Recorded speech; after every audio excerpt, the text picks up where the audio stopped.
crazy. Jazz hands. What is happening? I don't know. Here we go. We're back. This should be your intro. We're back. Oh god. We're back. We're here. And we decided to make a video today that no one asks for any of the videos that we make, but definitely no one was ever going to ask for this one. Today, we're talking about movies that we enjoy. It's not like, we're not going to sit here and do like a top 10, this is my all-time favorite movie. We just broke down movies that we consider to be our favorites or had an impact on us or nostalgic reason. These lists are going to be polar opposites because I'm a huge film nerd and I watch so many movies all the time and I love analyzing them. She's a big movie buff.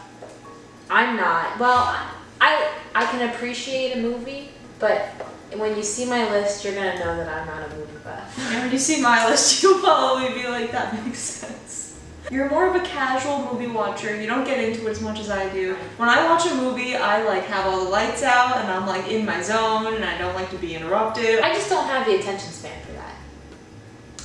Okay. We each have 12 and then we have a few honorable mentions. So we're gonna start now.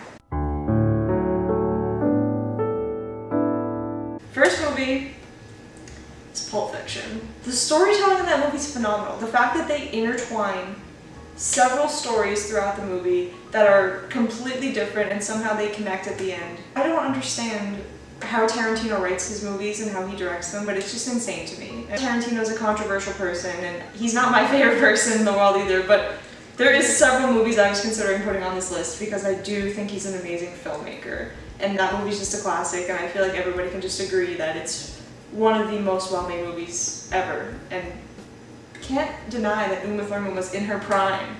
Go ahead, you do. Okay, the first movie, not in any particular order do I have these written down. This is the movie that I was like, I need to put this down and we need to make a video about this. It's such a good movie and it's a movie that everybody watches and I just don't think it would be on anyone's list and I feel bad. I would be remiss if I didn't have it on mine. The more she talks about it, the more fearful I become. I just think it's a classic movie that deserves some more recognition than what it has. You're really hyping this up. The movie is The Santa Claus 3. Yeah. Of course it is. I wrote some things down as to why. It's a whole page of reasons as to why I think this movie is so good. So what they do in this movie is they really give you like a good feel of what the North Pole is. Santa's Workshop's on the North Pole and that's a factual depiction of it. Yes, I think so. And like, I'm a big fan of like interior design. And they show you like the kitchen in that movie. And they show you where Santa and Mrs. Claus like live, where they put their Christmas tree. They show you the Hall of Snow Globe. They have the turmoil of like Santa, I mean Christmas is coming, but using big words is not gonna help the situation. There's like marital issues because like, Christmas is coming and so is the baby. And so Santa has a lot of stress going on. You have Martin Short. You have Martin Short in the movie. And this is the reason it's on my list. None of those other The king, the one and only Alan Arkin. In the last 10 minutes of the movie, he finds out that his son-in-law is Santa Claus. And he goes, whoa, multiple times.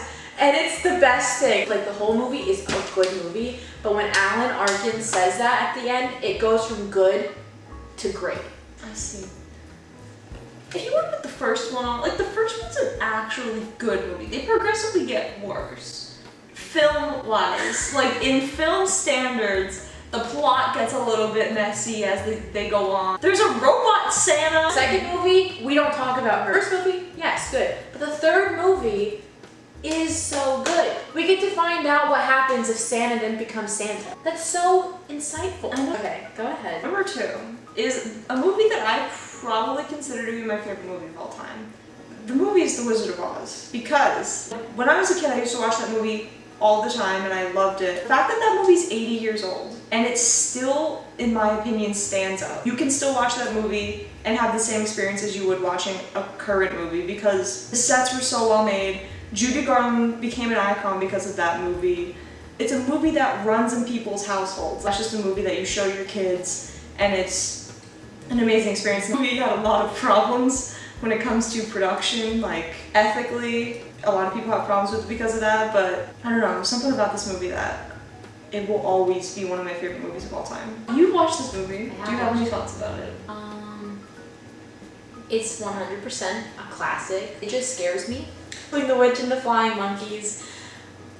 I spend most of my time like under a blanket. But you're older now. I still probably do that. That just shows you how it stands the test of time. That this 20-year-old girl is still terrified of it. And it was made, again, 80 years ago. It's a good movie. I know. It's just too scary. The second movie that I have written down is Edward Scissorhands. It's just one of those movies that I think I could watch anytime. Like, it's like, you know what I mean? Like, it's just something you can put on and just watch and enjoy. I also really like the lighting and like the use of color that they use in that movie. Cause like up on the hill it's like dark, but like in the town it's like light. I just really like that movie. He's just misunderstood and he has scissor hands and he just wants to be loved. I also really like when he like trims the hedges. So the third movie, I don't know why whenever I watch this movie, I'm just like, that is such a phenomenal movie. Like, my favorite David Fincher film by far, and it's Zodiac. I think I just like learning about things that actually happened. Movies like that aren't always 100% accurate. It's nice to see a director's perspective of certain events, especially something like the Zodiac Killer. The acting in this movie is phenomenal. Jake Gyllenhaal is amazing. Robert Downey Jr. is amazing. The cinematography is amazing in this movie. David Fincher is known for having such unique cinematography in his movies. It just shows the entire timeline of the Zodiac Killer in one movie. And I don't know, I love it. My third movie, in no particular order, is Ferris Bueller's Day Off. Matthew Broderick in that movie is just so good. There was a time in my life where I wanted to be Ferris Bueller. Okay. I wanted to be that person to like talk to the camera. You know what I mean? Like, you know what I mean? Like, I just wanted to be that. I just feel like that movie speaks for itself, and I don't really have to like I know I had to talk about the Santa Claus 3 because people were gonna be like, why? I feel like Ferris Bueller's Day Off is like a movie that like people are like, yeah, no, that is a good movie. Okay, so the next movie on my list, when I was younger, this is what I would consider my favorite movie. It's Forrest Gump. But that's another movie that like you can't watch that and be like, I don't like that movie. Literally go through Forrest Gump's entire life. When you watch that movie, you feel like he's a real person. Like they're making a biography about somebody who was real, and it wasn't. Like, they wrote that completely. Robert Zemeckis is a genius, and it's crazy to me like how much stuff he goes through in his life, and again how real it seems. Storytelling and the writing in this movie is just phenomenal. If you haven't watched it, you need to. Agreed. Matt Dillon, Ralph Macchio, Rob Lowe. He got his start on that movie. Look at where he is now. He's drinking milkshakes for Atkins. It's a good movie. So you're not picking like, I thought you were gonna be picking like literally like -2 ratings on Rotten Tomatoes. This is where things are gonna get a little spicy because you're not gonna know this is on there. Because I just realized it was on there. I don't know where I've been all my life. I think it's just because it came out in the 80s. It wasn't a DVD or VHS that I owned in my house. Even though it's a classic Spielberg movie, I haven't watched it until a couple weeks ago. Do you know what it is?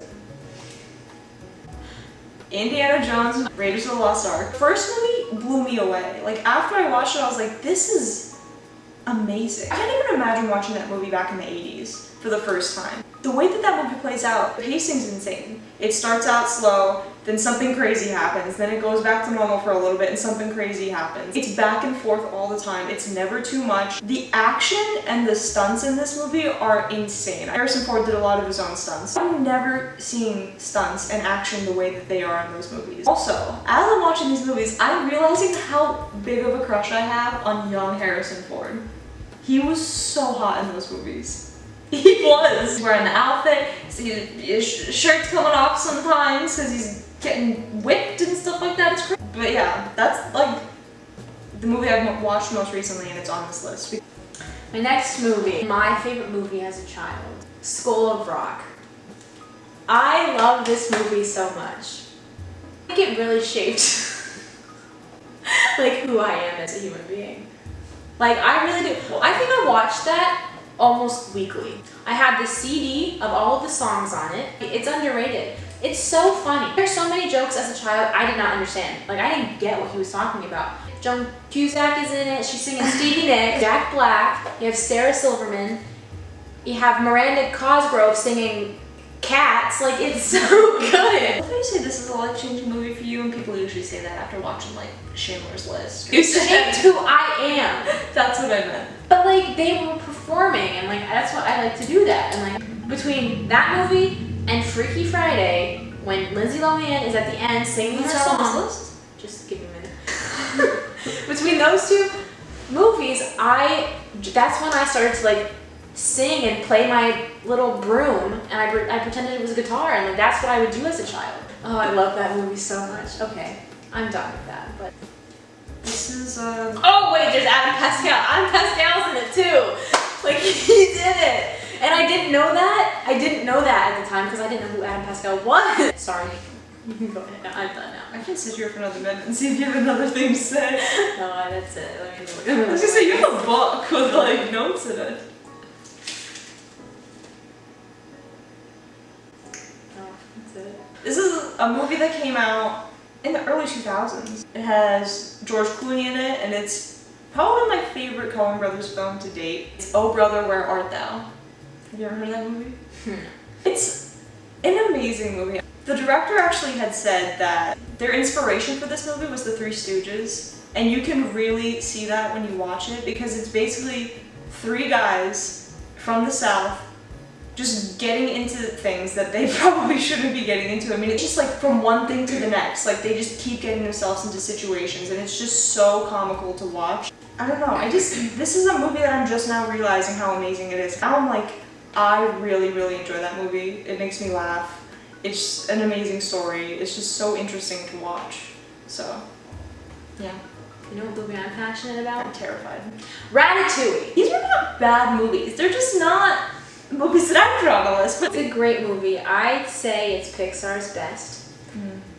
Ratatouille, though, it's such an interesting concept. Like, a rat is cooking the food in like a 5-star kitchen. Like, are you kidding me? I really enjoy the animation in that movie. They are able to draw the food so well. I don't know, I thoroughly enjoy that movie. There was one time during quarantine I watched that movie 2 times in a row. Like I watched it and then I watched it again. So the next movie is, this is probably the #1 movie that I want to show you. Like, I haven't watched many Scorsese films, but the ones that I have, this is my favorite, The Wolf of Wall Street. This movie is insane. It's one of the craziest movies I've ever watched, and everybody who's worked on that set has said the same thing. Again, going through somebody's true life, Jordan Belfort is a real person, and these are the things that he experienced throughout his life. And Leonardo DiCaprio is an amazing actor. I just can't even understand doing half the things he did in that movie. Also, I feel like this is the first time that I fell in love with Margot Robbie. She's one of my favorite actresses to date because I just think she's so talented. She's so versatile in the things that she can do. It's crazy, it's good, it's interesting, it's exciting, it's everything. Okay, my next movie. Oh God. It's Joker. If I had to put movies in order, I feel like this would probably be my #1. Cinematography in it, I love it. I love it so much. I love the whole plot. I love that we get like the backstory as to why Joker is the way he is. And I like that like Bruce is in it as a child. Joaquin Phoenix is just so good. It's like one of those movies that when you watch it, you just feel inspired to do something afterwards. Like you feel inspired to like create something. I love it. Next movie is one that I saw in theaters. It's Jordan Peele's Us. I was absolutely shocked by the ending of this movie.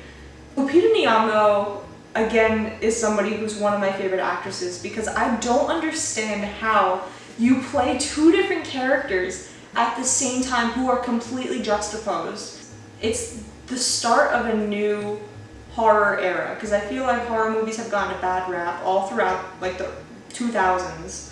And now it's really starting to pick up again, and I'm excited as a horror fan ever since. Next one is Shawshank Redemption. I'm proud to say that I'm the one who showed her that movie for the first time. It's really good. I put Shawshank down, but then I also put Forrest Gump down. I just respect both of them a lot. Like, I just respect them for what they are, you know? Mhm. Like, there's not one certain thing where I'm like, oh, that's so good. It's just as a whole, both of those movies are so good. Tell me who else has the Santa Claus 3 and Shawshank Redemption on their list. So the next movie on my list is The Truman Show. You don't know what the plot of The Truman Show is. It's basically Jim Carrey's character living his life, but it's completely televised. Like, it's kind of dark when you really think about it, but there's also so many moments in this film that make me laugh out loud. There's literally a point where his wife in the movie, they're like having a conversation, and since this is televised, there needs to be advertisements, as we all know. So she's literally having this serious conversation with her husband, and she just picks up a box of coffee and she starts talking about this coffee as if she's on an actual advertisement. It's a very good movie. Best movie. It's The Help. Viola Davis and Octavia Spencer are just queens. And Emma Stone. And Emma Stone. And Cicely Tyson is in it. Yep. And we, oh gosh. Bryce Dallas Howard's in it, Anna Camp's in it. Yeah. I didn't know. Jessica Chastain's in I it. just thought it was a good adaptation of the book. I read that book more than once. I really, really like that book. Next movie on my list won Best Picture in 2012, I'm pretty sure. Moonlight. It won in 2012, directed by Ben Affleck, starring Ben Affleck. It's Argo. This movie is so suspenseful at some points because you're always terrified that they're gonna get caught. It's really terrifying sometimes, and you really get put in the shoes of those people, and you can't even imagine how terrifying it would be. So, my next one is The Princess Bride. We have Mandy Patinkin, who I didn't even realize was in the movie until a couple years ago. Yeah, I mean, I just think there's no one who doesn't like this movie, so I don't really have to talk about it. Like, I've never heard anyone say, yeah, no, I don't like The Princess Bride. This movie is, I'm pretty sure it's the movie Sadie's been waiting for me to talk about. It's Lady Bird, directed by my queen, Greta Gerwig. In my opinion, is one of the best directors in show business today. She's the most recent woman to be nominated for the best director. It's not like you watch this movie and you're like, this is amazing. I just love the writing in it so much. Saoirse Ronan is one of my favorite actresses ever. She's so versatile as well. And she's a master of accents because you would have no idea that she has the thickest Irish accent in real life. Greta Gerwig is just an amazing writer and director. I love it. It's just a little teen movie, some great actors and actresses in it, some great storytelling, and I love that movie. I can't wait to see what Greta Gerwig does next. Hopefully the Barbie movie will be coming out within the next couple years because I'm so excited to see that. So, my last movie is The Jungle Book, but like Jon Favreau's The Jungle Book. Okay. I just think he really outdid himself on that one. It's just like his previous movies weren't really that good other than Elf. That was also a movie where I watched it like twice in a row. I don't know why I do that, but I do that. I do that a lot. But it took like a long time to make this movie, and I just think like that's incredible. Went from like Elf and Marvel movies to directing that. I was gonna say, I think this is the most impressive live-action Disney movie that they've made. None of the other ones really impressed me that much, but that one blew me away. That was so good. So then, we each have a few honorable mentions that we're just gonna say really quick. First one was Kill Bill. I felt like I couldn't put two Tarantino movies on my main list, but Kill Bill is just amazing. The action in it's amazing. Uma Thurman's amazing. Second one is Arrival, which the ending to that movie to date still blows me away. And my last one is Frances Ha, which I love so much. Noah Baumbach did an amazing job with that movie. Greta Gerwig acts in that movie, which is a simple movie, but the plot of that movie I just always loved. I chose, for honorable mentions, I chose Gordy. Gordy is a movie about a pig. Oh, okay, that movie, okay. It's such a good movie. I actually don't know if it's that good of a movie. It's nostalgic for me because I used to love that movie as a kid. I also have Freaky Friday. Classic, Jamie Lee Curtis, Lindsay Lohan, a duo. It's just a great movie. A new one that I just watched, Booksmart. It's really good. It needed to be honorably mentioned. The Spy Who Dumped Me, that's not really like a great movie. Like, so funny. And Kate McKinnon's in it, and we love her. The last one is Mean Girls. It's just such a good movie. Everyone loves that movie. Yeah, it's an amazing comedy. Oh, so wait, I have to just go straight into the movies that I hate. There's two movies that not that I hate. Well, yes, I don't like them. Not hate. Hate's a very strong word. I just don't like them very much. First one is Happy Death Day is one of my least. Well, I think it's my least favorite movie that I've ever watched. I just cannot stand that movie.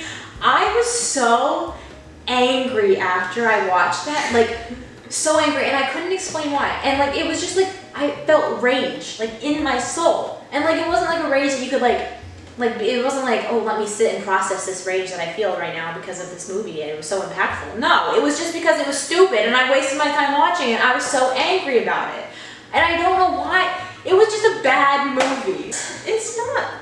It's awful, but like it's kind of fun. Not good. The second movie is 47 Meters Down. I'll just give you a synopsis. It's like an expensive ASMR video of Mandy Moore breathing. That's what it is. That's what it is. That's the tagline. That's the whole movie. There's nothing else. So I went to see that in theaters, and I was so mad that I paid money to see that. Don't watch it. That's all. Don't watch it. I've said my piece. That was our video. Tell your friends, tell your family if you're watching this. I don't even know if anyone's gonna watch this, but if you do, tell someone. Wear a mask, wash your hands, be safe. Like, comment, subscribe. If you want to, comment your favorite movie. We can get a little good debate going in the comments. I'm sure no one's gonna comment, but maybe someone will. Maybe someone will. Okay, well, it's been fun, it's been real, it's been groovy. And we'll see you soon. Bye.